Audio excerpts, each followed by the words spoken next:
No vídeo de hoje eu vou te mostrar 4 itens fundamentais para a sua análise se tornar ainda mais completa. Então o negócio é o seguinte, vem comigo.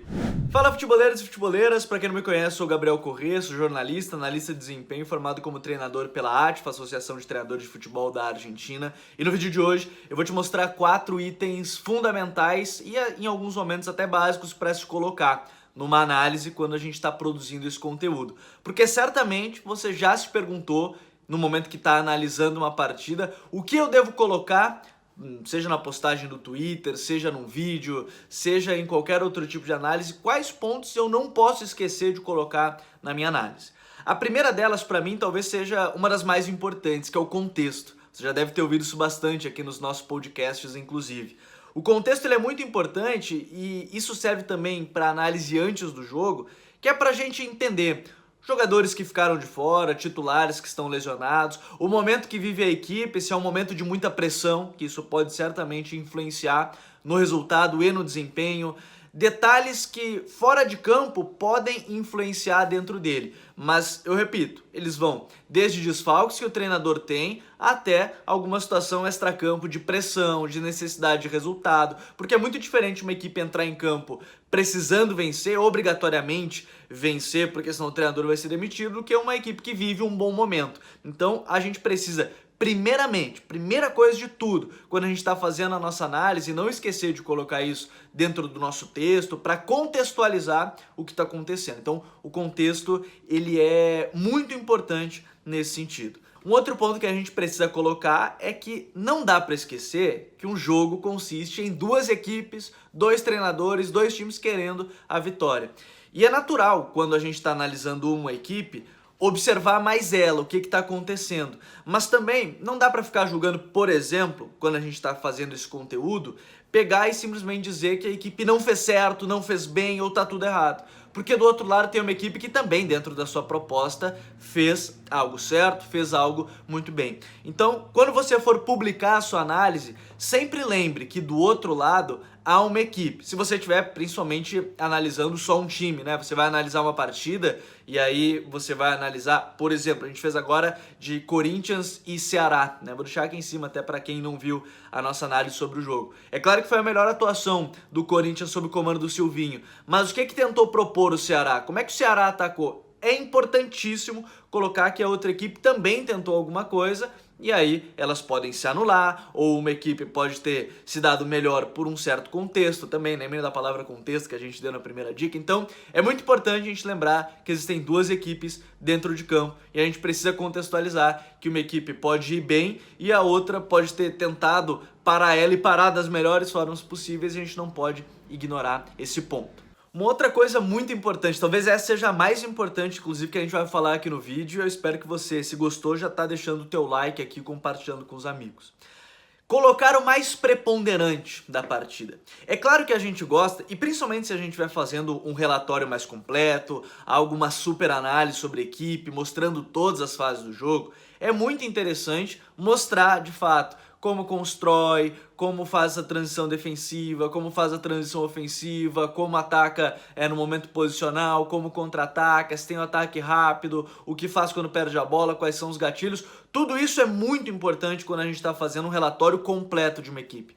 Mas quando a gente está fazendo uma análise e mais rápida sobre o jogo, sobre algo mais específico, o mais importante é mostrar aquilo que foi preponderante para o resultado, seja ele positivo, negativo, empate. Mostrar o preponderante, mostrar aquilo que realmente levou a equipe à vitória ou aquilo que culminou na derrota. Por quê? Porque assim é até mais fácil de quem tá vendo, de quem tá lendo, entender o que aconteceu. Porque é claro que é muito bom, e até depois para debater, você se tem anotado tudo o que aconteceu, todas as fases do jogo da equipe, é muito interessante para depois debater inclusive mais sobre esse tema ou até separar para no futuro escrever um conteúdo mais completo ainda sobre uma equipe. Mas também é muito interessante, até para a dinâmica de leitura, para envolver esse debate, escolher o mais preponderante. A gente pode citar um exemplo, o Fortaleza ganhando de alguma outra equipe.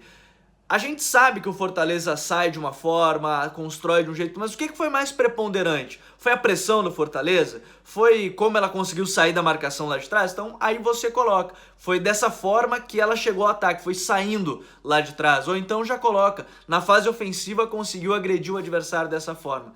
É muito importante, e aí de novo, tem que diferenciar um relatório mais completo de um time para uma análise que você quer mostrar sobre os motivos para um resultado. Então, quando você faz o relatório completo, você sim, vai colocar fase defensiva, fase ofensiva, transição, ofensiva e defensiva, bola parada. Mas quando você quer mostrar detalhes, né, de uma equipe, de como ela venceu, aí o mais importante é colocar aquilo que foi preponderante para o resultado de uma equipe. Essa é uma das dicas, eu acho que são mais importantes quando a gente está fazendo uma análise. É colocar o que foi preponderante. É claro que tudo num jogo é importante, porque é um jogo de escolhas, é um jogo de qualquer mínimo detalhe influencia no resultado. Mas a gente conseguir entender aquilo que é mais preponderante para uma equipe e mostrar isso é ainda mais importante e fundamental para quando a gente quer fazer uma boa análise. E por fim, quanto às marcações, muita gente pergunta, né, quais programas a gente utiliza. Vou deixar aqui em cima, inclusive, os programas de análise que eu utilizo, né? Então, existem outros, é bem verdade, então o pessoal deixou nos comentários, mas eu coloquei lá programas que eu utilizo para produzir